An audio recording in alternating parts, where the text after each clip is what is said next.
నమస్తే, నేను మీ అడ్వకేట్ శివరావు. ఢిల్లీలో అసలు ఏం జరిగింది? చాలా మంది కాల్స్ చేసి అడుగుతా ఉన్నారు, సార్ అసలు ఢిల్లీలో ఏం జరిగింది? ఇంటెలిజెన్స్ ఫెయిల్యూర్ అయిందా? మన దేశం మరొక కుట్రకు బలి కాపోతుందా? లేకపోతే నిజంగానే అది ఒక సాధారణ యాక్సిడెంటా? అసలు ఏం జరిగింది అని చెప్పేసి చాలా మంది ప్రశ్నలు అడుగుతా ఉన్నారు. దానికి నేను ఇప్పుడు సమాధానం చెప్పబోతా ఉన్నాను. మిత్రులారా, అసలు ఢిల్లీలో జరిగింది యాక్సిడెంటా, ఇంటెలిజెన్స్ ఫెయిల్యూరా, లేకపోతే ఉగ్రవాద కుట్ర అని తెలుసుకోవాలి అంటే ఫస్ట్ మనకు ఉగ్రవాద కుట్ర అంటే ఎలా ఉంటుందో గమనించాలి.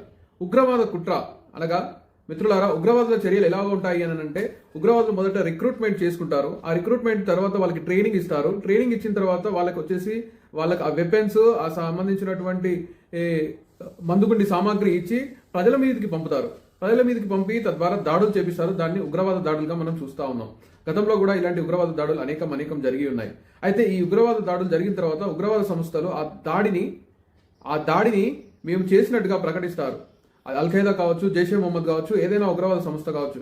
ఏంటి అని అంటే, ఉగ్రవాదులు తమ దాడి తర్వాత ఆ దాడిని మేమే చేసినామని చెప్పుకోవడం జరుగుతూ ఉంటుంది. కానీ ఇక్కడ ఈ సందర్భంలో మిత్రులారా, ఉగ్రవాదులు ఇప్పటి వరకు ఆ దాడిని ఫలానా అంటే ఖచ్చితమైనటువంటి ఉగ్రవాద సంస్థ చేసినట్టుగా ఎక్కడ కూడా నిర్ధారణ లేదు. ఎక్కడ కూడా వాళ్ళు ఎవరు కూడా బయటకు వచ్చి చెప్పుకున్నది లేదు.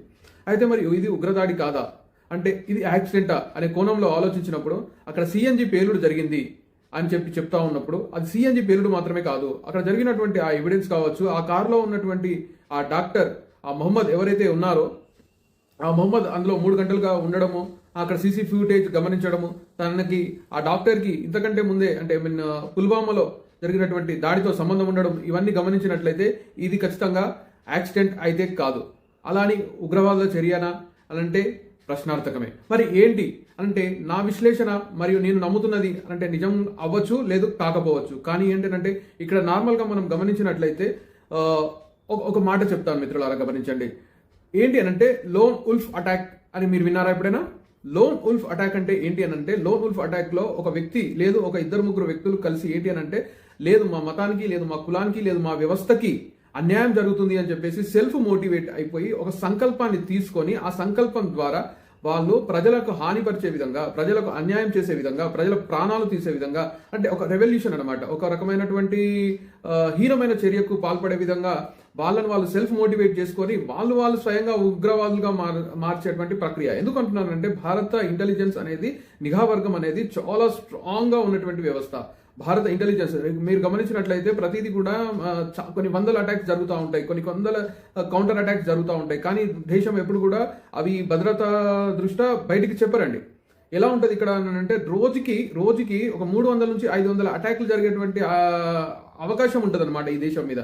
కానీ ఎక్కడ కూడా అటువంటి అటాక్స్ జరగవు. ఎందుకంటే ప్రతి దాన్ని కూడా మన ఇంటెలిజెన్స్, మన నిఘా వర్గం ఏంటి అని అంటే, వాళ్ళ యొక్క కమ్యూనికేషన్స్ ని ట్రేస్ చేయడం ద్వారా, కమ్యూనికేషన్స్ ని గమనించడం ద్వారా ఏంటి అని అంటే, ఇండియాలో ఉన్నటువంటి వ్యక్తికి లేదు వేరే దేశంలో ఉన్నటువంటి వ్యక్తి కాల్స్ చేస్తున్నారా, లేదా ఉదాహరణకు పాకిస్తాన్లో ఉన్నటువంటి వ్యక్తి ఇండియాలో ఉన్నటువంటి వ్యక్తిని వాడుకునే భాగంలో ఎవరికైనా కాల్స్ చేస్తున్నాడా, లేదా ఇంకేదైనా జరుగుతుందా అని చెప్పేసి ఎప్పటికప్పుడు మన నిఘా వర్గాలు అనేటివి గమనిస్తూనే ఉంటాయి. ఇంకొకటి చెప్పుకున్నట్లయితే మనం గొప్పగా చెప్పుకోవాల్సిన విషయం ఏంటంటే, ఆపరేషన్ సింధూర్ తర్వాత ఈ దేశం మీద దాడెత్తడం చాలా దూరము, ఈ దేశం వైపు కన్నెత్తి చూసే దమ్ము, ధైర్యం కూడా ఎవరికి లేదు మిత్రులారా.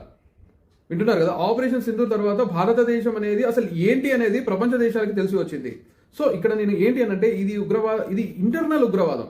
ఇది ఇంటర్నల్ గా ఈ దేశంలో కొంతమంది వ్యక్తులు వాళ్ళకి అన్యాయం జరుగుతూ ఉన్నది అని చెప్పేసి కొంతమంది వ్యవస్థల ద్వారా ప్రేరేపించబడి, కొంతమంది యొక్క స్పీచెస్ ద్వారా, లేకపోతే కొంతమంది మాటల ద్వారా ప్రేరేపించబడి లోన్ ఉల్ఫ్ అటాక్స్ అంటే వాళ్ళు ఉగ్రవాదులుగా మార్చేసుకొని, కొంతమంది ఇక్కడ ఇంటర్నల్ గా అంటే ఇది వేరే దేశంలో సంబంధం ఉన్న వ్యక్తులు కాదు, వాళ్ళు మనతో పాటు మనతో ఉంటూ రెగ్యులర్ గా మన సిటిజన్స్ లాగానే ఉంటూ, మన సిటిజన్స్ అయినప్పటికీ వాళ్ళ మనసులలో ఏంటంటే ద్వేషాన్ని, కక్షను పెంచేసుకొని వాళ్ళు అక్కడ ఒక రకమైనటువంటి ఉగ్రదాడికి, ఒక ఆత్మాహుతి దాడికి పాల్పడేటువంటి చర్యగా నేను గమనిస్తా ఉన్నాను.